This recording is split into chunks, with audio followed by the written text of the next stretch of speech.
Let's get started.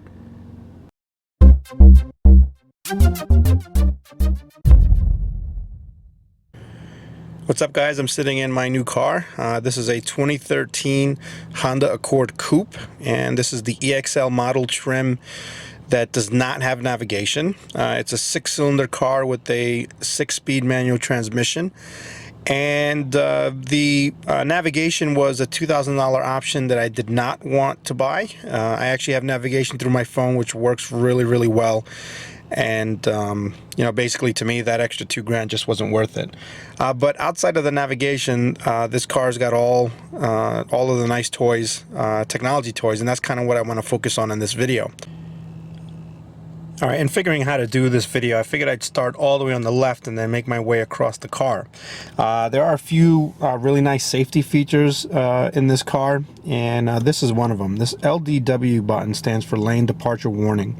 And when it's enabled, as it is right there, when you're above 40 miles an hour and you're driving on a road, there's actually a sensor behind the rear view mirror that will actually take a look at the road and keep an eye on the dividing lines that are in the road. And if you happen to sway over the lines or swerve over the lines without when your turn signal's on, it will actually beep and yell at you. So it's warning you that you're actually departing into a lane without letting the other people know that you're doing so. So it's a really nice feature, you know, when you're driving, and it'll especially, you know, keep you honest, which is a good thing. This button right here is for traction control. If you want to turn traction control off, which I don't, I just leave it on. This green button right here is interesting. This is an economy button, and when it's enabled, it will actually deaden the response of the engine just a little bit and actually turn your fan speed down, and some other sort of neat tricks to conserve gas and actually make you a little bit more economical with your fuel and with your driving, ultimately to give you more miles per gallon.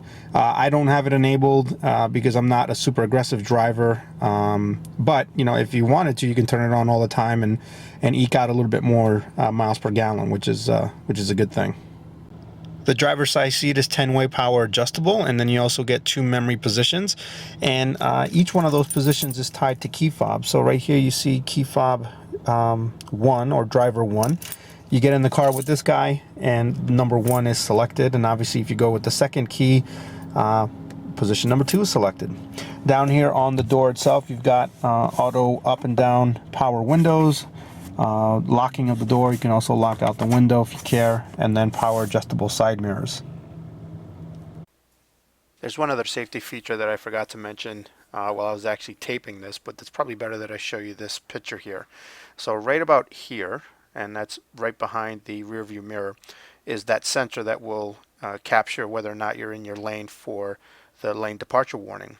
But there's another feature there for forward collision warning.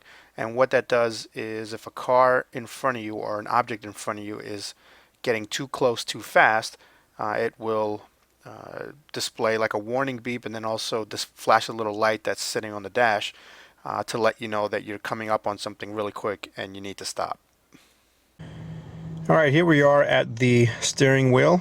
Super exciting position because this is where all the magic happens, I suppose. Right up above is your speedometer and sort of standard issue display. There's nothing really special about that. You do get a temperature display, your current miles per gallon reading, as well as trip computer information and that kind of thing. There's a button right over here that you can press that will cycle through the different displays. Pretty standard. Steering wheel controls, pretty neat because it lets you handle some really basic functionality here without having to take your hands off the wheel. You have this button right here, which actually cycles through some of the different screens that are displayed, and I'll show you that in just a second. Volume control, you have a source button here to go through the different sources, audio sources that you have, and there's plenty to go through, so that's nice to have. Phone controls, so you can actually pick up a call if someone's calling you, hang up a call, and then this guy right here actually is voice control. So you can actually hit this button and initiate a phone call. You can actually dial by a number, dial by like a speed dial, or you know, a handful of other options. And this works really well. Cruise control buttons, which work just like any other cruise control buttons. You know, overall, you know, really nice place to be. Back here, standard turn signals, lights. You don't care about that. Wipers and that kind of thing too. All right, here we are at the center stack, and this is kind of where all the technology comes together. You have two screens. You've got this little touch screen on the bottom, which has a lot of your controls here. This guy right here is CD drive. Up at top is your main display. And this button right here is for brightness of this screen. Eject button for your CD, DVD, and volume control and other controls here. So right now I have this off. I don't have the radio on, obviously, because I don't want to drown myself out while I'm talking. And I'll turn it on and turn the volume down so you can actually see. Right now I have it set to blue, but you can actually set this color to a handful of different ones. You can go blue, red, amber, green, I think is the other one, and I think that might be it. But you know, it gives you the option to actually change what that looks like, which is really nice. Now this is really quick. I'm actually really happy with how responsive this is, and you do have a couple of different presets or a couple of different screens for presets, and you have your source button here, and that's actually that source button that's on the steering wheel will also get you to this screen. And there are lots of sources for audio. So AM, FM, which is standard. XM is your satellite, your CD player.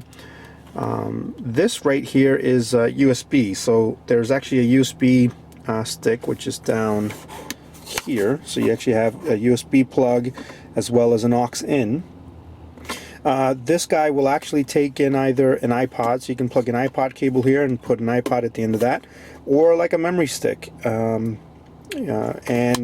if you select this guy as your source, you can actually cycle through your music that way, which is really nice. Again, iPod Bluetooth streaming, which works really well. In my case, I'm very much into the Google ecosystem, so I have Google Music. I can hit Bluetooth and just stream my music right from like Google Music, which works really nicely. Pandora, if you have Pandora account, and then in your second screen here you have auxiliary, which I just showed you, and then this AHA button. Now AHA is really interesting to me. It's an app that you load on your phone, and then that app interacts with the car.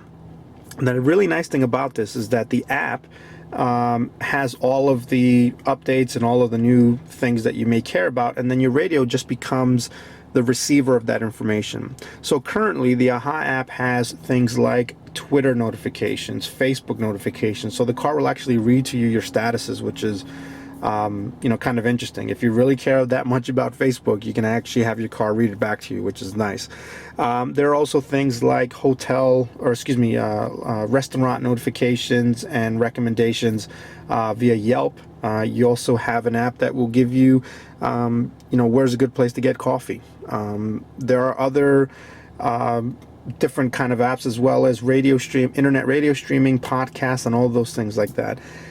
The nice thing is, and I think this is kind of the genius thing, is that the app itself can update, and then your radio doesn't have to change at all. The radio is just the receiver, the app updates, and whenever somebody in the AHA service decides to create something new, you update your app and you have it. I think that's a really nice and easy way to give you current and updated functionality without having to get a new car, which I think is really slick.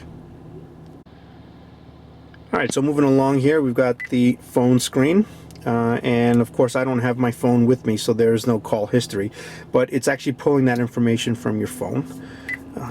You have speed dials. You can set up to 6 depending on the device that you have paired, and I think you can actually pair up to 6 Bluetooth devices, which is nice. So I have 2. I have one for work and one for home, and if I want, I can pair either one and it'll actually connect and then give you the call history based on the phone that you have plugged in.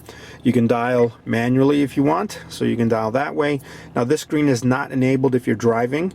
But that's not a huge deal because you can just hit the button on your steering wheel and dial that way if you'd like. You also have the ability to display text messages via your phone.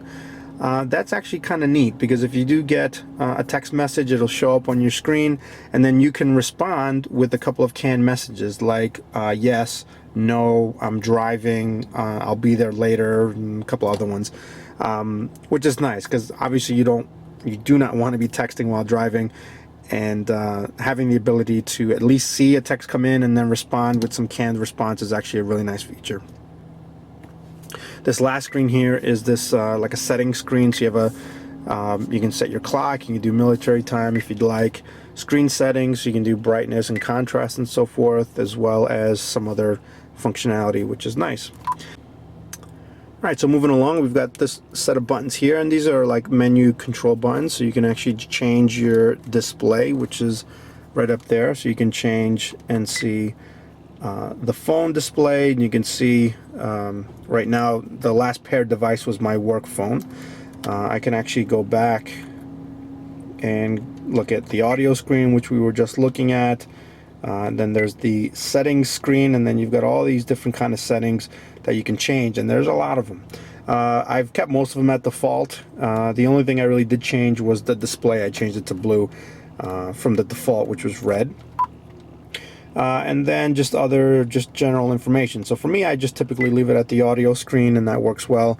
That will change when if you take a phone call, for example, you will see some phone specific information up there. What's nice also is up above here you do see the little Bluetooth and a battery sign and signal strength, and that's dependent on the device that you've got plugged in. And then just this back button, which actually will just help you navigate through and get back to where you were previously. I'm zoomed in just a little bit on the top screen because I wanted to show you some of the cameras that I have, and it's not just the backup camera that I have. I actually have another camera that's mounted on the outside mirror on the passenger side. So if I either hit a right turn signal or if I hit a button on there, I get a little camera display. Now what's nice about this is actually kind of your blind spot on the passenger side. So if I'm driving on the highway and I want to go and make a right-handed turn, hit my signal, and I'll be able to see what's there. Now there are 3 lines. It's kind of hard to see, but those give you distance reference, which is nice. And it's just, you know, a really slick feature. I don't know of any other car that does this right now. And you know, I've only had the car for a week or two, and I've already gotten used to putting my signal, taking a look at my mirrors, and then again taking a look at that little screen in the middle to see if I'm going to hit anything. Really slick. In addition to that passenger side camera, you do also get backup camera, and you get 3 different views. You get your standard view, a widescreen view, as well as a top-down view.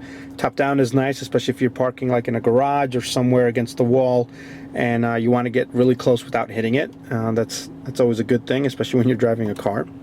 And then you do get your trajectory lines like that. I think there was also an option on this car to get like sonar, so that it will beep if you get too close. I think that was like a $500 option. Again, that's not something that I cared about. The camera works really well, enough for me.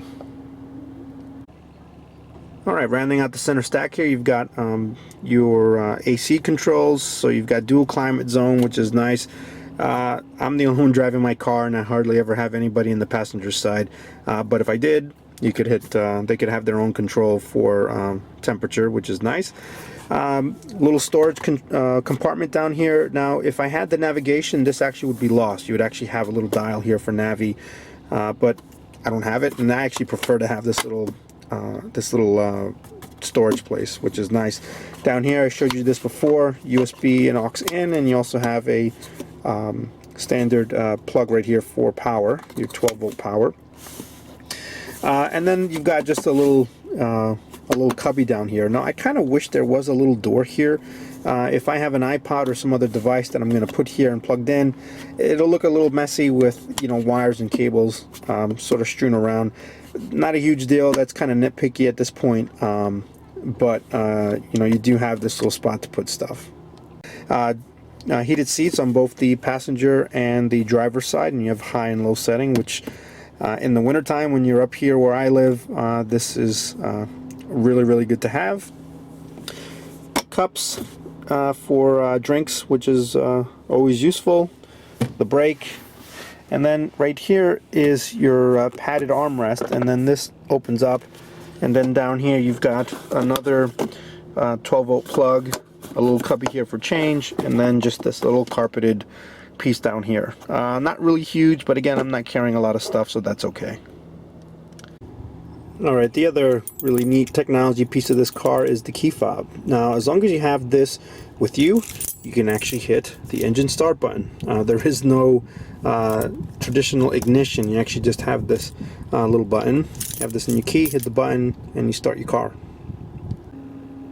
And up top, you have map lights, sunroof control, as well as home link. So you can actually set these buttons to control like a garage door opener or lights or any kind of system that uses that kind of technology.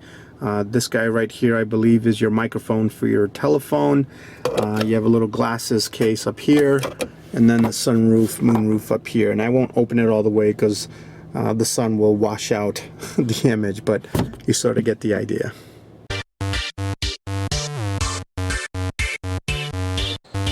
Alright, with key fob in hand, this little button here will lock the car for you. But if you also have the key, you can get in the car just by getting close and pulling the handle, and then you get in. Alright, here's the back of the car and the trunk. This little button right here pops open the trunk if you want to do it that way. You also have a button like that. Alright, this is a pretty cool feature. So say that you're dumb and you leave your keys in the trunk, either in your gym bag or something along those lines. It will not let you close the trunk with the keys inside. Pretty slick. Alright guys, that's going to wrap it up for this video. I'm very excited about my car.